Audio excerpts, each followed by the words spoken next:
कहानी की शुरुआत होती है एक चोर को एक बिल्डिंग की ऊंचाई पर रस्सी से चढ़ते हुए दिखाने से। इस चोर का नाम डायबोलिक है, जो पिछले कई सालों से पुलिस के लिए सिरदर्द बना हुआ है, लेकिन अब तक पुलिस उसे पकड़ने में नाकाम रही है। आज डायबोलिक का इरादा इस बिल्डिंग से एक कीमती ताज चुराने का है। बिल्डिंग के अंदर सिक्योरिटी मौजूद है, लेकिन वे सब कार्ड्स खेलने में मशगूल हैं। डायबोलिक चुपके से अंदर दाखिल हो जाता है और उसके सामने एक सिक्योरिटी गार्ड आता है, जिसे वह तुरंत मार देता है। फिर वह उस दरवाजे को खोलता है जिसमें ताज रखा है। जैसे ही दरवाजा खुलता है, सिक्योरिटी अलार्म बज उठता है और पूरी सिक्योरिटी टीम दौड़कर उस कमरे की ओर बढ़ती है, लेकिन दरवाजा बाहर से खुल नहीं पाता क्योंकि डायबोलिक ने अंदर से उसे बंद कर दिया है। अब ताज सलाखों के पीछे सुरक्षित है, तो डायबोलिक सलाखों को काटने में जुट जाता है। बाहर सिक्योरिटी टीम दरवाजा खोलने के लिए हर मुमकिन कोशिश करती है। अंत में वे दरवाजे को उड़ाने के लिए डायनामाइट लगाती हैं, लेकिन इससे पहले कि सिक्योरिटी उसे पकड़ सके, डायबोलिक ताज लेकर पैराग्लाइडर से उड़ान भरता है। सिक्योरिटी उसे दूर से देखती रह जाती है। डायबोलिक पैराग्लाइडर से एक कार के ऊपर लैंड करता है, जिसे उसकी गर्लफ्रेंड ईवा चला रही होती है। इस तरह वह अपनी चालाकी से ताज को चुराने में सफल हो जाता है। कुछ दिन बाद एक ज्वेलरी शो दिखाया जाता है,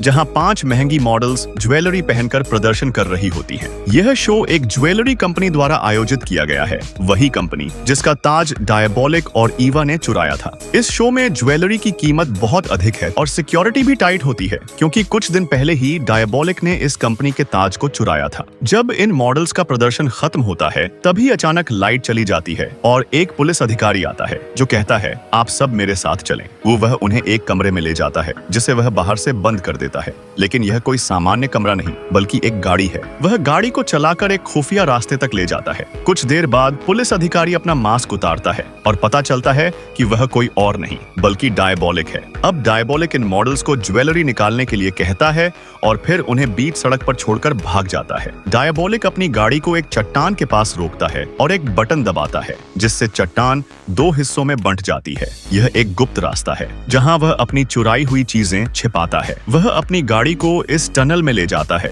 जबकि मॉडल्स पास के मोटल में जाकर पुलिस इंस्पेक्टर को कॉल करती हैं। इन मॉडल्स का असल उद्देश्य ज्वेलरी में लगाए गए ट्रैकर्स के जरिए डायबोलिक का पीछा करना था। अब डायबोलिक और ईवा बहुत खुश हैं, क्योंकि वे बड़ी चोरी करने में सफल हो चुके हैं। ईवा चाहती है कि वे देश छोड़कर कहीं और चले जाएं, लेकिन डायबोलिक का कहना है कि अभी एक और चोरी करनी है। इसी दौरान पुलिस इंस्पेक्टर चट्टान के पास पहुंचता है, लेकिन रास्ता बंद पाता है। ट्रैकर के संकेतों का पालन करते हुए वह डायनामाइट से चट्टान उड़ा देता है और एक लंबी टनल का पता चलता है। डायबोलिक यह समझ जाता है कि पुलिस आ चुकी है और वह अपनी सारी चीजें छोड़कर भागने का फैसला करता है। वह और ईवा टनल से बाहर भाग जाते हैं। पुलिस इंस्पेक्टर जब अंदर आता है तो उसे कई बेशकीमती चीजें मिलती हैं, लेकिन उसका मुख्य लक्ष्य अब भी डायबोलिक को पकड़ना होता है। डायबोलिक और ईवा दोनों भागते हुए एक जगह रुकते हैं, जहां ईवा का पैर फंस जाता है। डायबोलिक उसे बचाने की कोशिश करता है, लेकिन उसे पता है कि पुलिस बहुत पास है और अब उसके पास कोई वक्त नहीं है,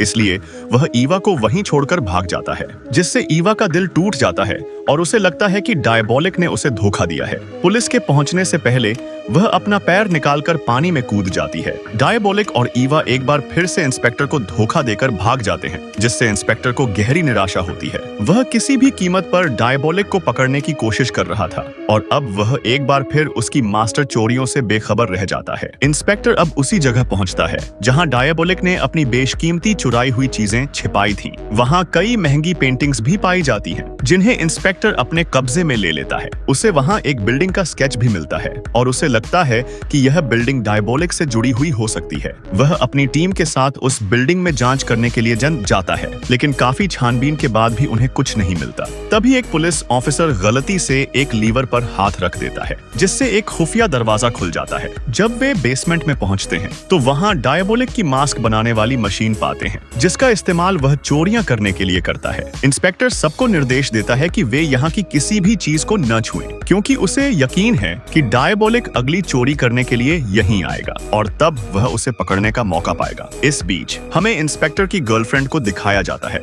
जो शहर की प्रिंसेस है और इंस्पेक्टर से शादी करना चाहती है। लेकिन इंस्पेक्टर का कहना है कि जब तक वह डायबोलिक को गिरफ्तार नहीं कर लेता, तब तक वह शादी नहीं कर सकता। वह कहती है कि ठीक है, लेकिन कुछ दिनों बाद उसकी एक पार्टी होगी, जहां वह एक बेशकीमती हार पहनने वाली है। वह चाहती है कि इंस्पेक्टर पार्टी में उसके साथ रहे, ताकि डायबोलिक उस हार को चुराने का विचार भी न कर सके। इंस्पेक्टर सहमति देता है और कहता है, तुम चिंता मत करो, मैं तुम्हारे साथ रहूंगा। उधर डायबोलिक उस बिल्डिंग के बाहर खड़ा होता है जहां उसकी मास्क बनाने वाली मशीन है और वह उस मौके का इंतजार कर रहा है जब वह अंदर जा सके। वह मौका उसे मिल जाता है क्योंकि पुलिस वाले अपनी ड्यूटी चेंज कर रहे होते हैं। वह बिना किसी शक के नीचे बेसमेंट तक पहुंच जाता है। जैसे ही वह पुलिस ऑफिसर के सामने आता है, वह पहचान लिया जाता है। पुलिस ऑफिसर उस पर गोली चलाता है, लेकिन डायबोलिक एक कांच की दीवार के पीछे खड़ा होता है जो बुलेट प्रूफ होती है और उसकी गोलियां बेकार हो जाती हैं। गोलियों की आवाज सुनकर सिक्योरिटी की टीम नीचे बेसमेंट में दौड़ती हुई सी है, लेकिन तब तक डायबोलिक अपनी मास्क बनाने वाली मशीन लेकर वहां से निकल चुका होता है। इंस्पेक्टर को यह खबर मिलती है और उसे बहुत गुस्सा आता है क्योंकि डायबोलिक ने फिर से सबको धोखा देकर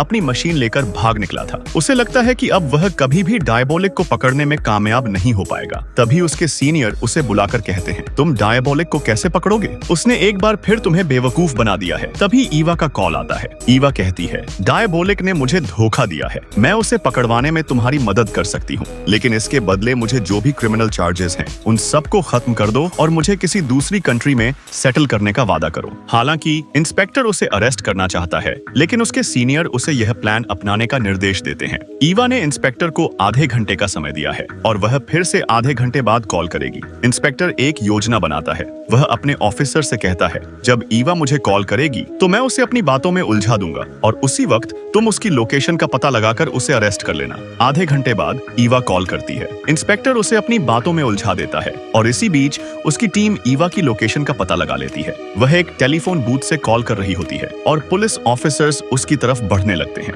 जैसे ही वे टेलीफोन बूथ का दरवाजा खोलते हैं, वे देखते हैं कि ईवा वहां नहीं है। दरअसल वह सीवर के रास्ते से भाग चुकी है। पुलिस नीचे जाकर चेक करती है, लेकिन उसे कहीं भी ईवा का पता नहीं चलता। कुछ समय बाद जब पुलिस ने डायबोलिक की सभी चुराई हुई चीजों को जब्त किया था, तो वे पाते हैं कि उनमें से एक ब्रेसलेट गायब है। यह वही ब्रेसलेट होता है जिसमें ट्रैकर लगा होता है। जब वे ट्रैकर को चेक करते हैं और इससे पुलिस को यह समझ में आता है कि यह ब्रेसलेट वावा या डायबोलिक की लोकेशन से जुड़ा हुआ हो सकता है। पुलिस इस जानकारी को रोलर नामक पुलिस ऑफिसर को देती है जो बेसमेंट में ड्यूटी कर रहा था और डायबोलिक द्वारा बेहोश किया गया था। रोलर अब ईवा की लोकेशन तक पहुंच जाता है। वह उसे रोककर कहता है, जहां पर खड़ी हो वहीं खड़ी रहो, लेकिन ईवा बड़ी चालाकी से रोलर पर हमला करती है। उसकी गन छीनकर उसे बेहोश कर देती है और फिर उसकी गाड़ी से फरार हो जाती है। कुछ देर बाद रोलर को होश आता है। वह बताता है कि वह ईवा से उसका ब्रेसलेट हासिल करने में कामयाब हो गया था। रोलर को यह नहीं पता होता कि ब्रेसलेट में ट्रैकर लगा हुआ है, जिसकी मदद से पुलिस ईवा तक पहुंचकर उसे अरेस्ट कर सकती थी, लेकिन अब वह ट्रैकर के जरिए ईवा तक नहीं पहुंच सकते। इसी बीच इंस्पेक्टर को एक बार फिर से अपने सीनियर से आदेश मिलता है। वे कहते हैं, तुम्हें वही प्लान अपनाना होगा जो हमने तुम्हें बताया था। ईवा की मदद से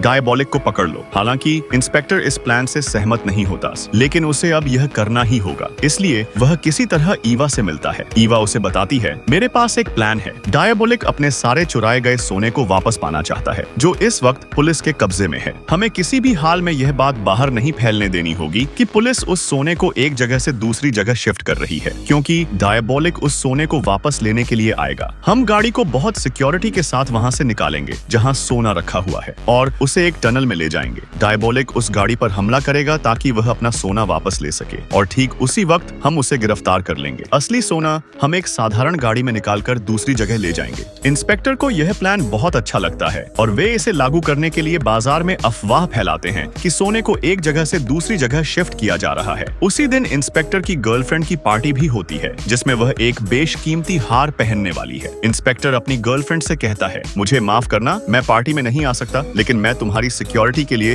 कुछ खास ऑफिसर्स भेज दूंगा। इसके बाद इंस्पेक्टर अपनी टीम के साथ प्लान को अंजाम देने की तैयारी करता है। तभी एक सवाल उठता है, असली सोने वाली गाड़ी को कौन निकालेगा? इस पर रोलर कहता है, यह काम मैं करूंगा। डायबोलिक ने मुझे 2 बार धोखा दिया है, लेकिन अब मैं इसे सही करूंगा, चाहे इसमें मेरी जान क्यों न चली जाए। इसके बाद इंस्पेक्टर अपनी टीम के साथ गाड़ी को सिक्योरिटी के साथ उस जगह से बाहर निकालता है ताकि डायबोलिक को लगे कि इस गाड़ी में सोना है। वहीं रोलर वह गाड़ी अकेले ले जाता है जो डायबोलिक को फंसाने के लिए भेजी गई थी। वह गाड़ी एक टनल में जाती है और तभी टनल का दरवाजा बंद हो जाता है। इसके बाद डायबोलिक सामने आता है। पुलिस उस पर कई गोलियां चलाती है, लेकिन फिर यह पता चलता है कि वह डायबोलिक नहीं बल्कि एक पुतला था, यानी डायबोलिक ने उन्हें धोखा दिया। इसी बीच इंस्पेक्टर की गर्लफ्रेंड को पार्टी के लिए तैयार होते हुए दिखाया जाता है। वह अपना हार निकालने के लिए ड्रॉर खोलती है, लेकिन वहाँ उसका हार नहीं मिलता और यह साफ हो जाता है कि हार चोरी हो चुका है। साथ ही उनकी मेकअप आर्टिस्ट भी गायब है, जिसे उसने पार्टी के मेकअप के लिए हायर किया था। फिर हमें रोलर दिखाया जाता है, जो सोने वाली गाड़ी को लेकर जंगल के रास्ते पर रुकता है। तभी एक दूसरी गाड़ी आती है और उसमें से उतरने वाली लड़की इंस्पेक्टर की गर्लफ्रेंड की मेकअप आर्टिस्ट होती है। वह मास्क उतारती है और वह कोई और नहीं बल्कि ईवा होती है। ईवा के सामने रोलर खड़ा होता है और तभी रोलर भी अपना मास्क उतारता है। वह रोलर नहीं बल्कि डायबोलिक होता है। असल में जब डायबोलिक ने मॉडल्स की ज्वेलरी चुराई थी, तब उसे पहले से ही यह अंदाजा था कि पुलिस यहाँ तक पहुँच सकती है और इसीलिए उसने यह पूरा प्लान पहले से बना लिया था। जानबूझकर जब वह ईवा के साथ भागा था तो उसने उसे छोड़ दिया ताकि इंस्पेक्टर को लगे कि उसने ईवा को धोखा दिया है। इसी वजह से इंस्पेक्टर ने ईवा पर विश्वास किया। साथ ही डायबोलिक ने जानबूझकर